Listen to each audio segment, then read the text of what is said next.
Testing of Fuji Differential Pressure Transmitter.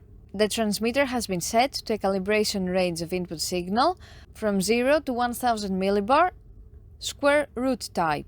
For testing, we add a 24-volt DC power supply, some pressurized air as input signal, and a multimeter in order to measure the milliamp output. By manipulating the input signal, we see that the unit reacts accordingly and outputs the full 4 to 20 milliamp output according to the input signal, however, not in a linear way.